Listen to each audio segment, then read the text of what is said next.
Croyez-vous que toutes ces limes ont été utilisées pour un seul canal?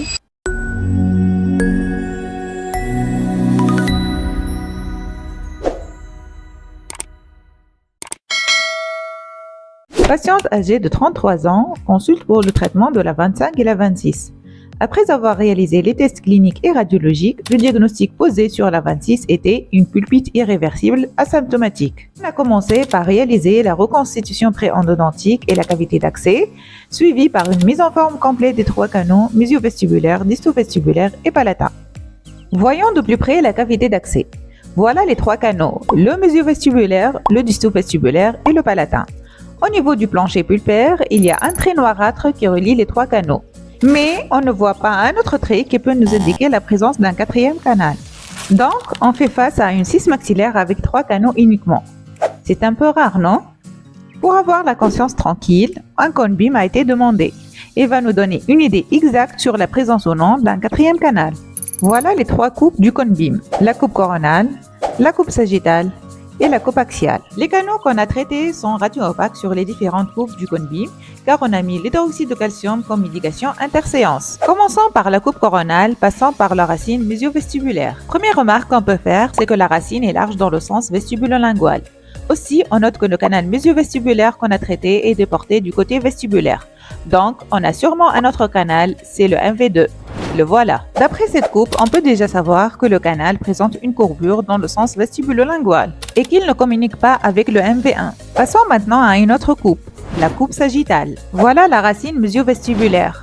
On peut noter qu'il y a aussi une autre courbure dans le sens mésio-distal. Voyons maintenant la dernière coupe qui est la coupe axiale. Le canal MV2 est situé au niveau de la flèche verte. On remarque très bien sur les différentes coupes que le canal est presque inexistant. Il est très fin, voire même calcifié.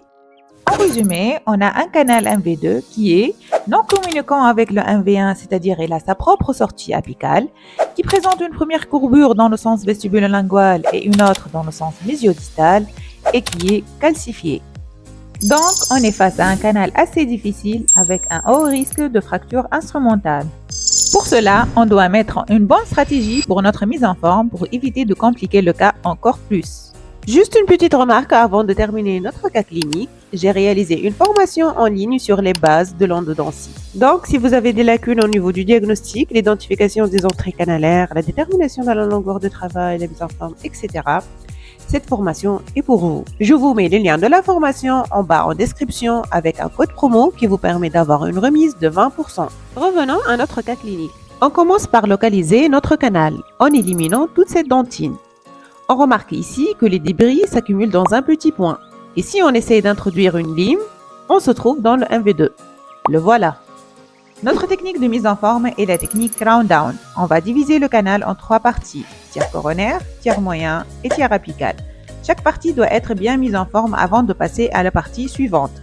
Ça permet de réduire les contraintes coronaires, donc moins de stress sur les limes, donc moins de risque de fracture instrumentale.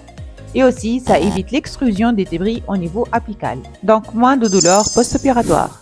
Deuxième point très important dans le traitement de ce canal, c'est l'utilisation des limes neuves, que ce soit des limes manuelles ou mécanisées. On commence l'exploration initiale du canal avec une lime K8 précourbée et enduite de DTA gel. On essaye de recueillir le maximum d'informations sur le canal.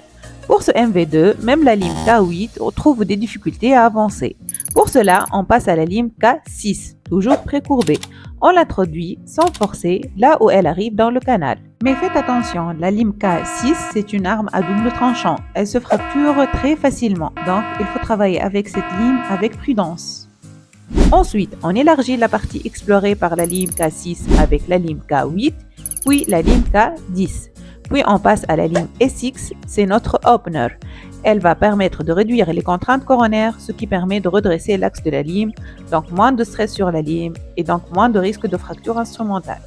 Ensuite, on passe au tiers moyen du canal. On introduit notre lime K8, on va remarquer que la lime avance plus. Puis la lime K10. Ensuite, on va utiliser le S1 et le S2 pour les 2 tiers coronaires. On mesure la longueur de travail et enfin, on entame la partie apicale. On revient à notre lime K6, puis K8, puis K10 à la longueur de travail. Pour ce genre de cas, l'utilisation des glide paths est obligatoire. Donc, on utilise le glide path de diamètre 10, conicité 0,2, ensuite le 15, 0,2, ensuite le 15, 0,3. Puis on fait la mise en forme du tiers apical avec la lime de diamètre 20 et de conicité 4%. Bien sûr, il ne faut pas oublier l'irrigation et la récapitulation après chaque passage instrumental pour éviter la formation débutée. Voilà notre 1V2 après sa mise en forme complète. Pour arriver à là, on était obligé d'utiliser toutes ces limes afin d'éviter la fracture instrumentale. Regardez bien la cavité d'accès avant et après la mise en forme du 1V2. Il se cachait bien sous cette dentine. Donc, il faut faire attention lors de la réalisation de notre cavité d'accès à bien dégager les entrées canalaires sans délabrer la dent. Il faut toujours respecter le principe de l'économie tissulaire. On retrouve à ce stade notre carte cartographique de la cavité d'accès qui indique la présence des 4 canaux. La voilà. On passe à la radio qu'on en place. Ça se voit que le canal MV2 est très courbé.